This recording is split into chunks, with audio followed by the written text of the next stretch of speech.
Today we are sponsored by sour cream. Do you like cream, but it's not sour enough for you? You little weirdo? You sick little, I don't know, something. There's something off-putting about you. Try sour cream. It's cream, but sour. Today we are also sponsored by hotel showers. Visit a hotel shower and have yourself thinking, how does this work? I've used showers before. Why is this so hard? Hotel showers. Now, on to our show.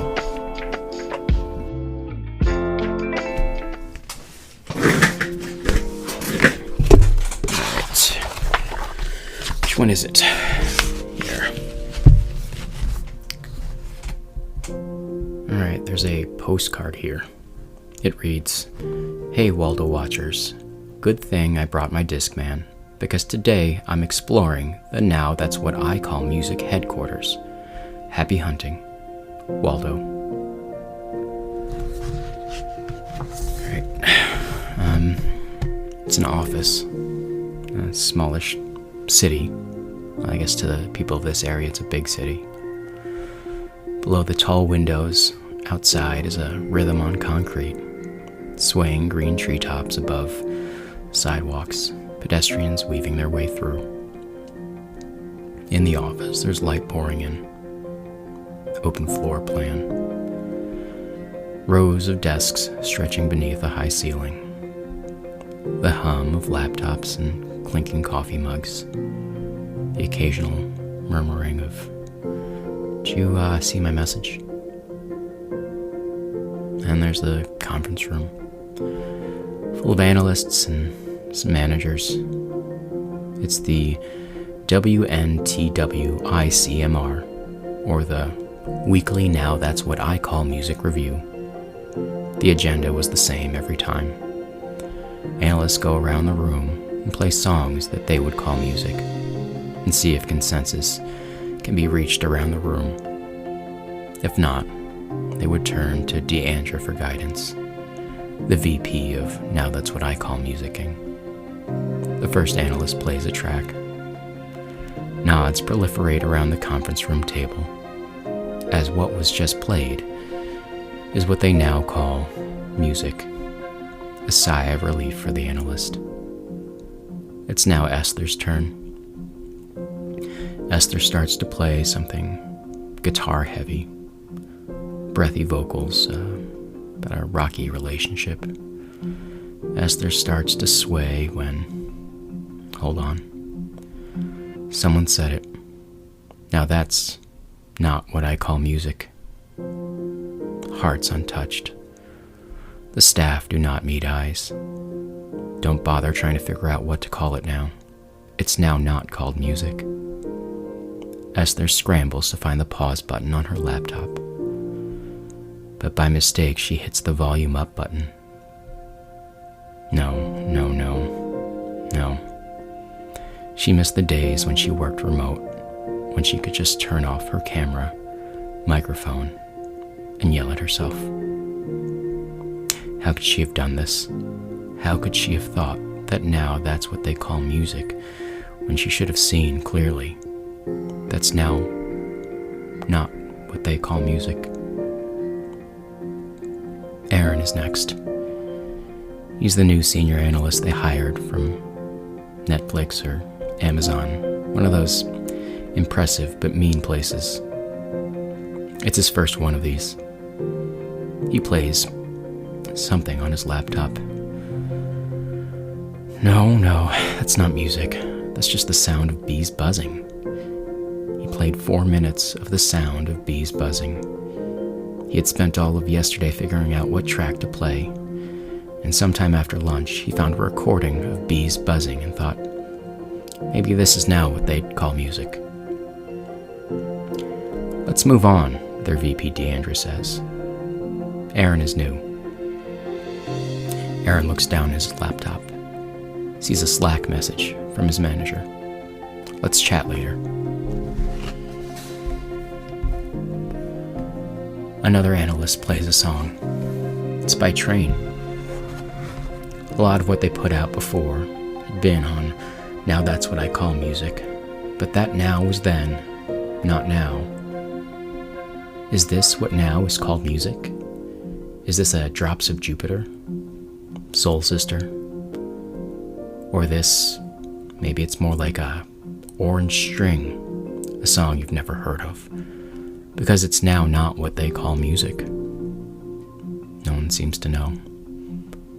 Deandra furrows her brow and says, "All right, let's get Jim in here." Someone slacks Jim. After a few minutes, he pokes his head into the office. Jim is their chief music caller, and he'll know whether to call it music now, even if he seems a bit distracted nowadays.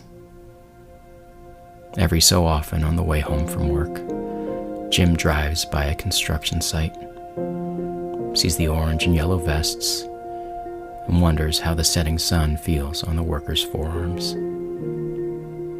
Warm, he thinks, unburdened by whether now that's what they call music. And back in the conference room, Jim hears the train song. It lacked a bridge from Ludacris, a clear giveaway, but still.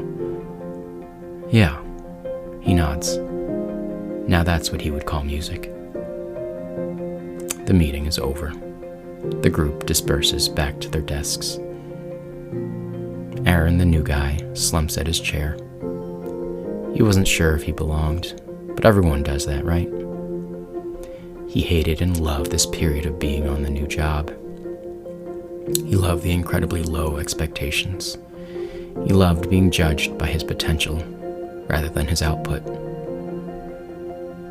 And he was good at listening to people, or at least making people feel listened to, making it really easy for them to project themselves or their hopes onto him.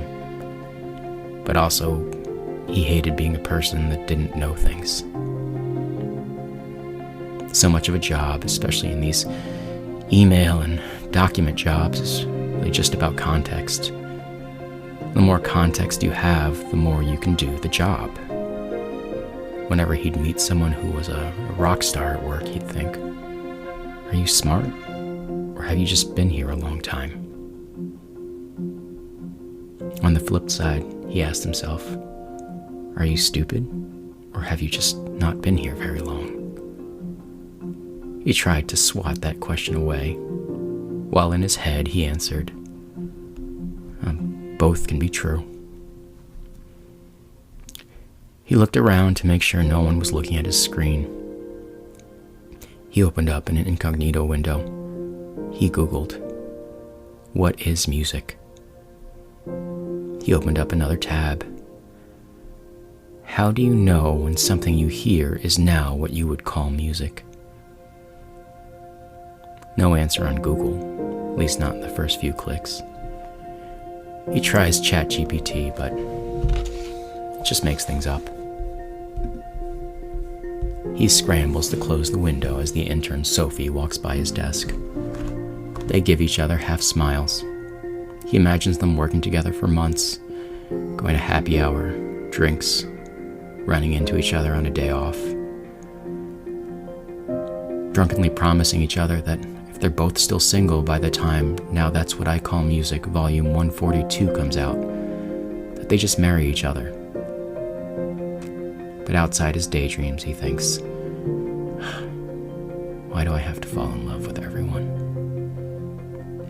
Aaron gets up to go to the bathroom. He overhears some commotion in Jim's office. Jim's voice booming, "Damn it, Deandra. We don't have that authority." Deandra has been pulled into Jim's office yet again for ending a meeting with, "Now that's what I call a meeting."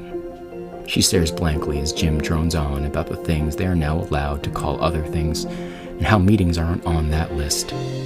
But Deandra knows she had a meeting, and a good one too, despite whether or not she can now call it that. She walks out of the room, pulling out her phone, clicking the Jobs tab on LinkedIn. And over by the tea bags to the left of the coffee machine, there's Waldo. I found him.